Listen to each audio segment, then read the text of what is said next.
Patrick Findaro, co-founder at Vetted Biz. Today, I want to go through a chicken franchise that's growing quite a lot, as has the overall category of chicken, Raising Cane's. We've received a lot of inquiries if you could buy a Raising Cane's franchise. Right now, they're not franchising. They're just growing with corporately owned and managed locations. That might change, but going into 2022, they're really focused on growing their corporate locations.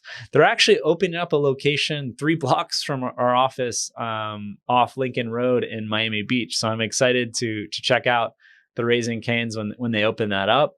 From all I've seen on the reviews online, they have really high reviews on Google and Yelp when you compare that to some of their competitors like KFC, even Bojangles, for example. It seems like Raising Cane's is doing something right. And a bit of the story behind Raising Cane's, it was founded by Todd Grave.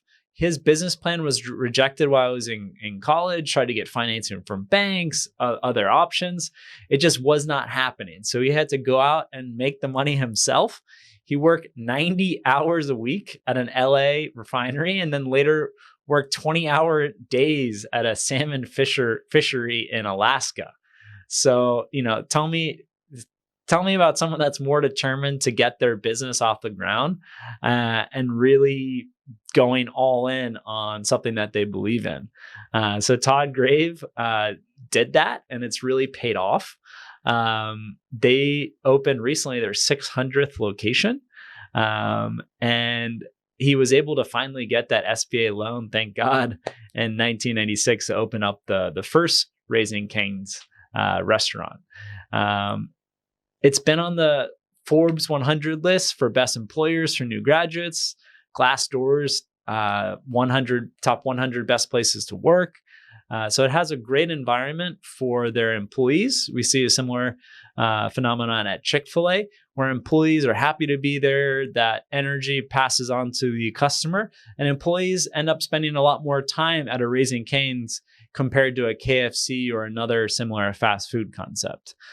They give up to $100,000 bonuses to members for increasing sales. So big time incentives. We see that structure with Outback, where you had restaurant managers in that category of full service restaurants, generally only staying 6 months in the job. For Outback, they were saying 5 years plus because of the aggressive compensation for their managers. So Raising Cane's seems to be taking something out of the book from Outback and how they compensate high performers to make sure that they're happy and that they stay at the company so they don't have to waste time and money on recruiting and training new employees for their Raising Cane restaurants. Sales continue to grow. Back in 2016, they were around $500 million with 250 restaurants.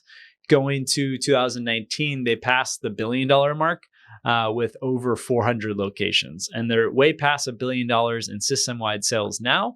And the locations continue to grow on a top-line revenue. Same store sales continue to grow.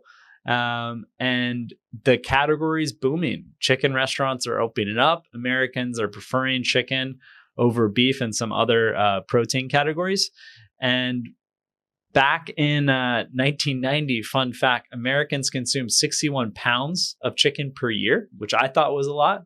But when you compare that to 2020, it was almost 100 pounds of chicken at 98.5 pounds. So we'll conclude on that. Americans like chicken. We're not slowing down, and there's a lot of money to be made in the chicken business, and selling chicken fingers, selling chicken sandwiches, and Raising Cane's is definitely riding that wave into 2022 and beyond.